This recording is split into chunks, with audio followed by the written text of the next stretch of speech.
So I was reading your biography last night, and it says in there that you were a bit retiring, a bit shy, a little bit dissatisfied with your life. None of that comes across in those videos.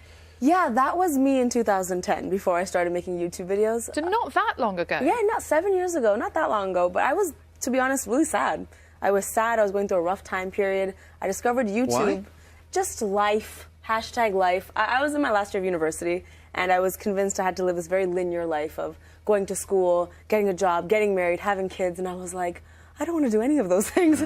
And so I lost that creative spark I had when I was younger, until I discovered YouTube, and I thought, wow, people are in their rooms speaking to cameras and making videos, and I was so intrigued. I tried it one day, and it gave birth to this creativity in me again. What was it? What moment was it? Once you started posting your videos, what moment was it where all of a sudden you realised it was getting bigger and bigger?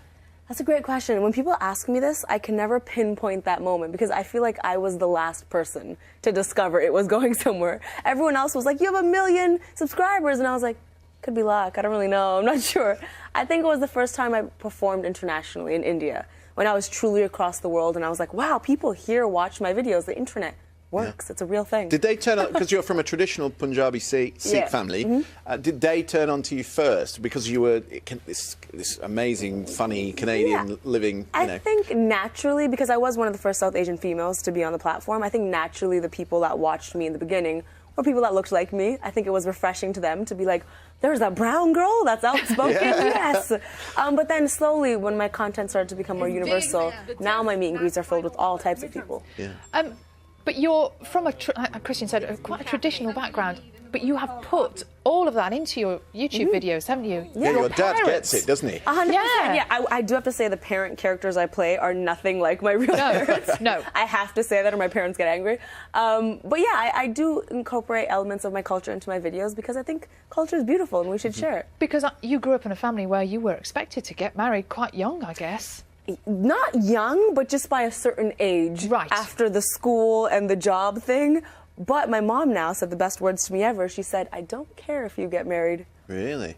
So do they come to your shows? What do they make of it all? They do. I mean, they love it now. My parents are so supportive and wonderful, especially while writing the book. My parents, I think, were most proud of the book because that's something they can very much so understand. So why a book? If you have all of these people who watch you on the internet, massive star. Why go to, like, the most traditional, old-fashioned medium there is? What is it about a book? I think it was a different experience for me. You know, when I'm writing my YouTube scripts, they're 5 minutes long. I have to think about a punchline. I have to think about the audience paying attention.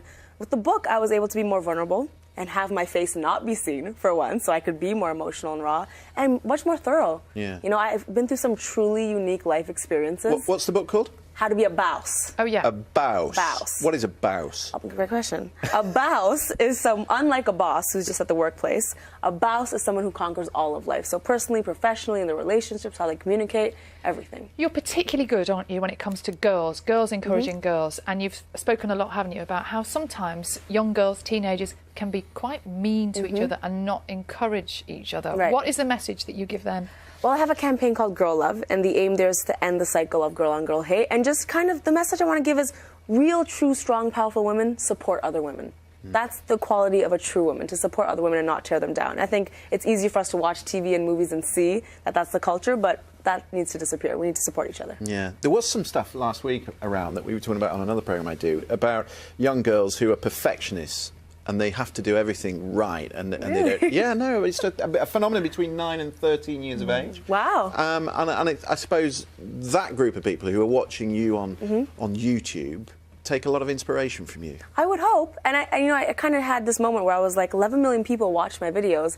Let me talk about something empowering, and let me be a light, and let me be a voice.